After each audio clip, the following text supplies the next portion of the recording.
And hello, you absolute lovelies. By popular demand, let's fan cast some X-Men villains. A lot of you watched that first X-Men fan cast video and said so many kind things. I so appreciate it. But the most common comment was that you wanted more, and there are so many X-Men villains I have ideas for. And in that first video, I cast everyone from Gambit and Rogue and Wolverine, Xavier, Magneto, but I didn't have time to cast Iceman, Angel, and Beast. So we're going to cover the rest of the OG X-Men in this video, as well as some all-important X-villains. Let's kick it off with the villain I think is going to shape the beginning of the X-Men mythos, a character that might be an overarching villain, but I think will at least be in the first.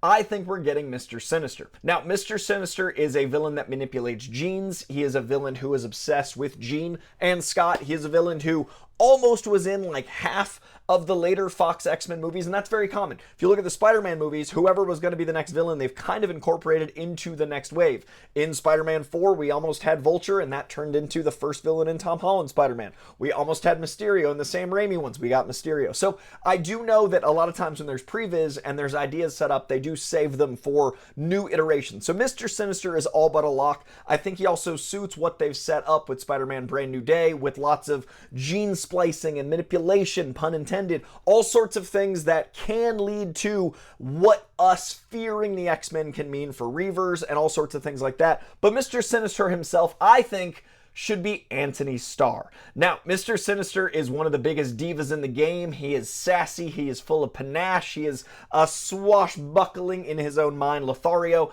This, to me, would crush with Antony Starr. Antony Starr, I believe, has the maniacal Cheshire grin. He's got that giddiness, but he's also terrifying at times. He's got such a sense of malice. He's got a darkness within all of that maniacal joy. I think he would absolutely crush. I also think it's a villain where it could be a one and done, or it could be overarching. I don't know how long Antony Starr would want to commit to playing this character, but I think he'd be the absolute best man for the job. A long time ago, it was going to be John Hamm. We're talking like 8 or 9 years ago, it was almost John Hamm. I think he would have been great. I think he could still be great. But if they want to go a little younger, if they want to go like the age they cast Emma Frost, to have like a 2-wave mutant X gene activated, having some mutants in their 30s and then our new team in their 20s playing teens. If they're going with a 30-something, I'd go Robert Sheehan. Robert Sheehan was incredible on the Umbrella Academy. Robert Sheehan is also full of all that spunk and sheer audacity and energy and diva.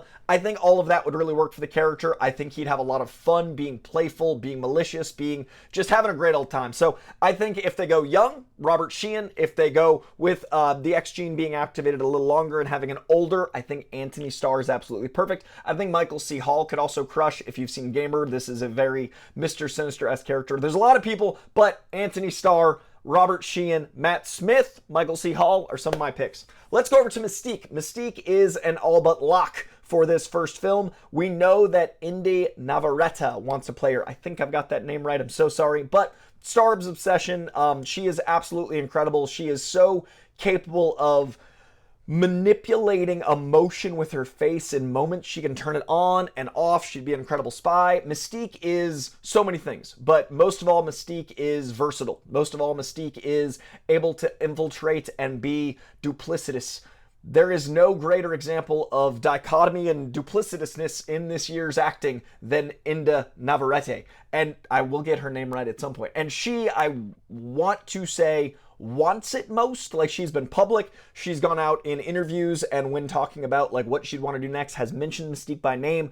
When you're the hottest star of this next new wave, like the it girl of the season, and you're saying you want to be Mystique, it does seem likely to happen because everyone's trying to find a place to, turn her into a giant movie star. This might be it. Now, I think she'd be great. Everyone knows Mystique. I don't need to break down who Mystique is. She's been Rebecca Romijn. She has been Jennifer Lawrence. I don't want her to be the lead. I think that the Jennifer Lawrence take worked for a bit, but overall, Jennifer Lawrence star grew bigger than the character, so my only concern would be writing Mystique to be a character she isn't. I want her to be a spy.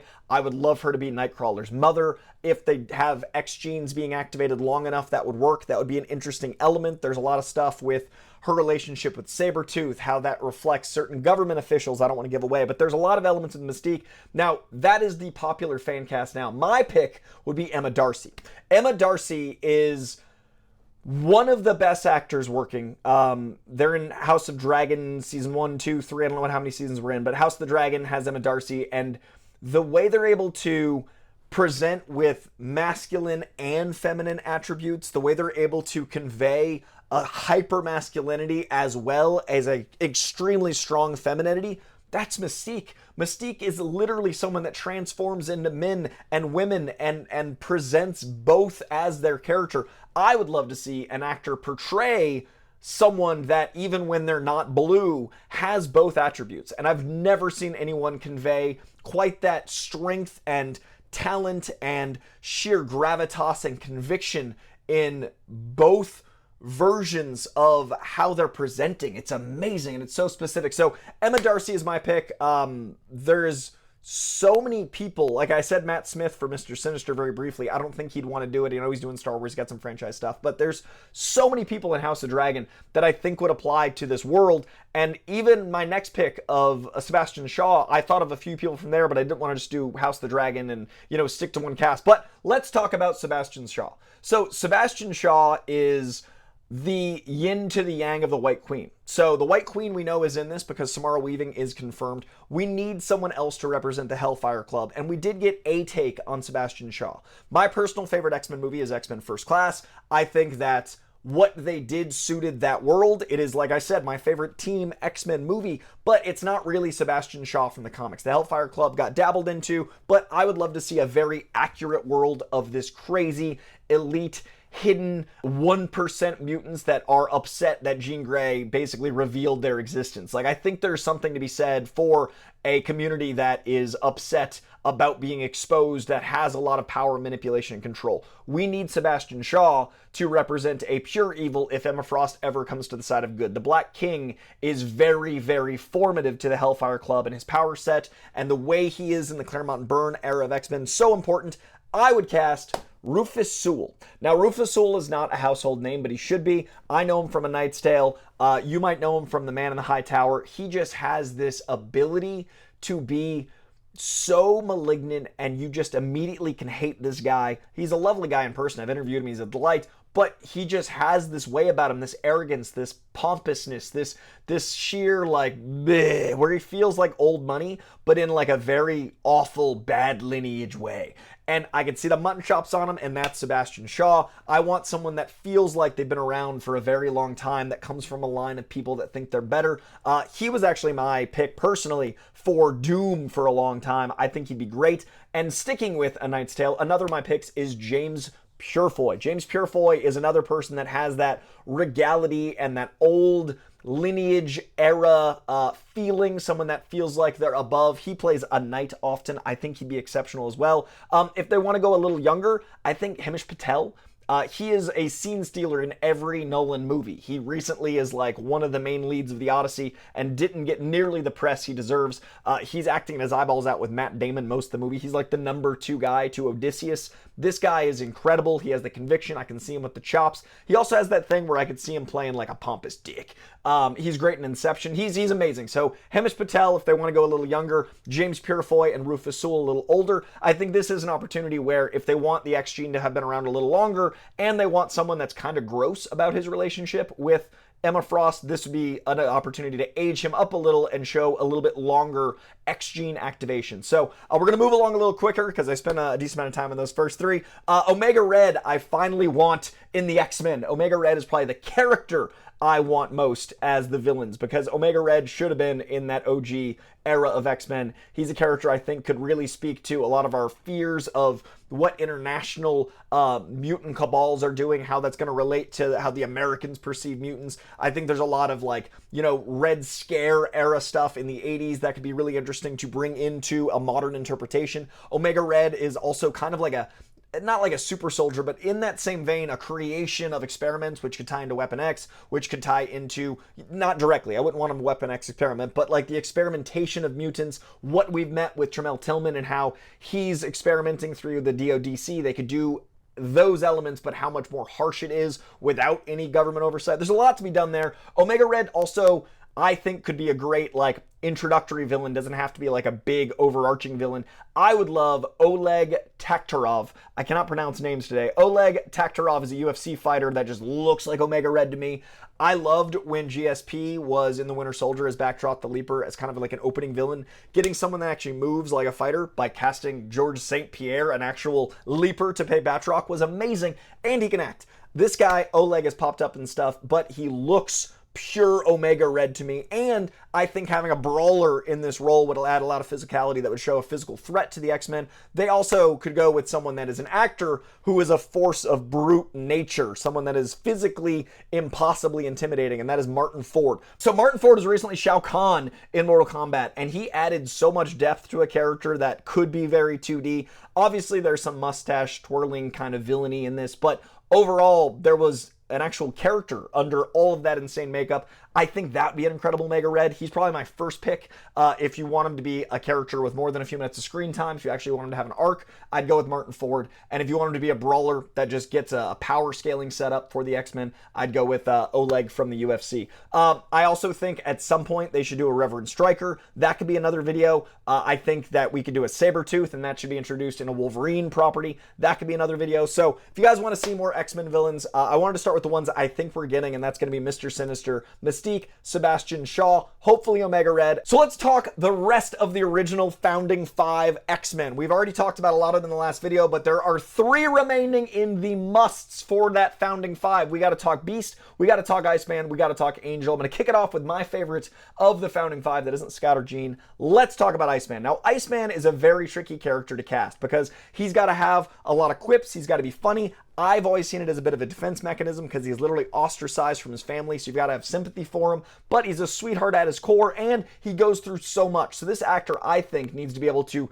carry his own kind of movie, not a solo Iceman movie, but the gravitational pull of like a movie star, someone with that kind of draw that also has comedic chops, that is also in this sweet spot of like 22 to 28. They're casting in that range to play teenagers, to play early 20s. So it's got to feel and look and seem like someone in that range to fit this first class. That for me is Jack Dylan Grazer. This kid is so funny, he is so quippy, he is so smart, he's so fast. He's got a precociousness since he was like an early teen. He's talked like an adult. I think that'd be really fun for someone that's been through a lot, that uses humor in the way he does, but also he survived so many things. He feels alone a lot of the time, so it makes him grow up quickly. I think he's got class clown energy for days. I think Jack Dylan Grazer would absolutely kill it. I think if they go older, again, I made a fan casting 7 or 8 years ago, and if they want some to be teachers, if they, want to structure this of new and old X-Men, if they're going a little older, I think Dave Franco would have been perfect. Dave Franco is absolutely an Iceman type to me.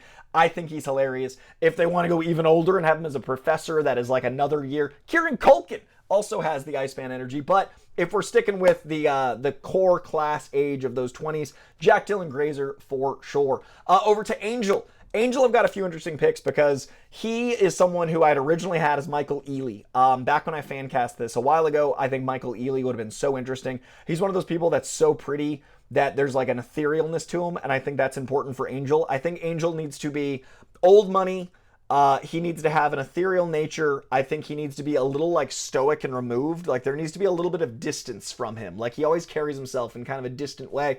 That way when he becomes Archangel, there's a little bit of like unease about him. So I think not unease at all times, but you can feel the edge of it. So I think that, the eyes and the stoicism and the cheekbones and just the regality, all that's important. So I had Michael Ealy back in the day. Now with a younger wave, all of those things are very true for Harris Dickinson.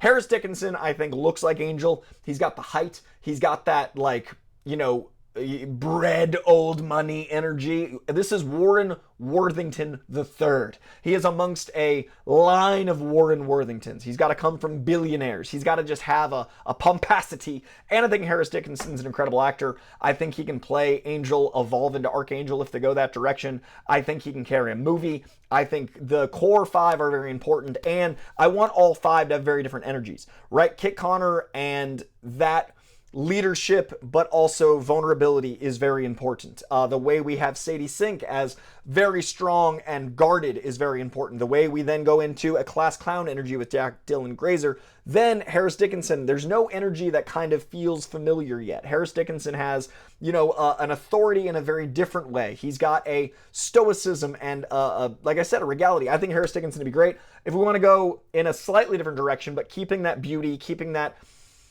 aristocracy, but also sheer acting ability in the 20s. Tanner Buchanan, man. I don't see this kid talked about nearly enough. Cobra Kai, he is a scene stealer. I think he got better and better as an actor throughout the show. I think he can actually, he has the chops that I think are also so important to play the lightest of angels that is trauma underneath, as well as an archangel.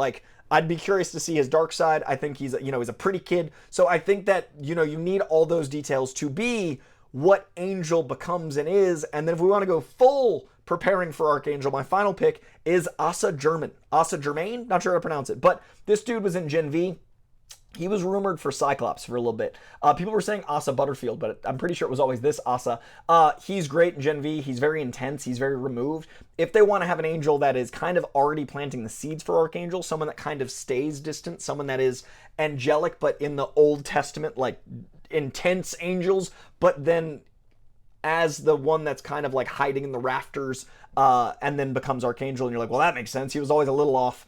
I think this guy has that uncomfortable beauty, and I think that would really work really well. So Asa Germain, Tanner Buchanan, and Harris Dickinson are my 3 picks for Angel. Let's talk about Beast, and let's talk about Jubilee and MORPH. Beast, they're currently, the rumor was Charles Melton. He's in, he's out. I don't know what's going on. I don't really pay attention to rumors. These are my fan casts. These aren't who I think are going to play them. This is who I would cast with a side of, that'd be cool. Charles Melton, I don't know the voice well enough to know, but that to me is such an important part. Charles Melton looks awesome. He's a handsome young dude, and he's very talented. He's great in the Beef Season 2. He's great in everything I've seen him in, but I like that in the Beef Season 2, he played against type. He played more of a regular guy, and I usually see him as handsome rom-com interest. So I saw range in the Beef, but I cannot picture his voice when I see him, and I think that's so important for Beast, right?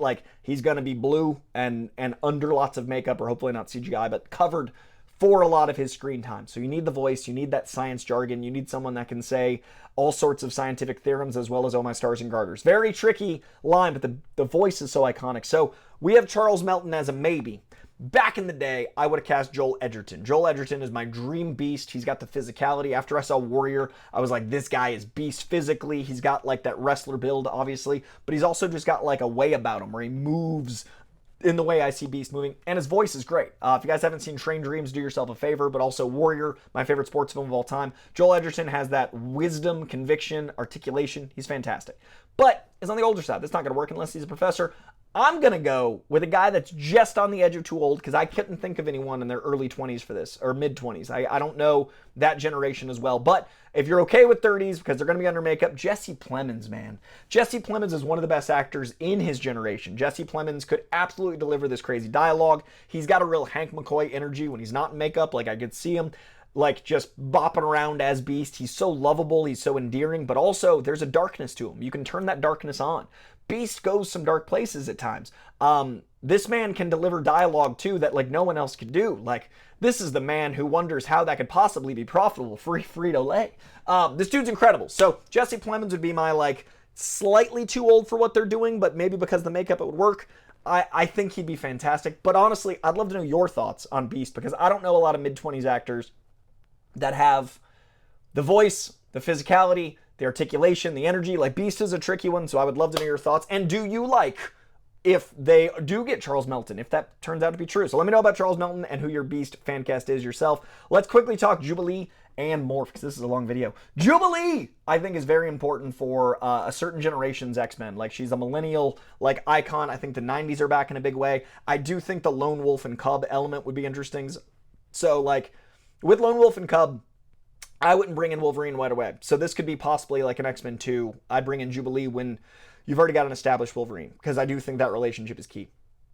Personally, I like Jubilee reading as someone that grows into her power, and she's the sidekick that is endearing and wonderful and boosts with little sparkles team morale. So I would go with Lakita Maxwell. Lakita Maxwell is incredible on shrinking. She always brings a sparkly energy to her. Even when she's sad, there's just this jubilance. And I think she's also just so perky and peppy, but not in a way that'd be cloying or annoying. Like, you know, this is a tricky character to not be just like, okay, enough. And I think she can bring that energy. I also think that she just has an ability to lighten a dark character. So if you've got the Lone Wolf and Cub, you've got a very dark Wolverine, and her lightness, I can see her in a yellow jacket. I can see her shopping in the mall. Lakita Maxwell. And then finally, MORPH.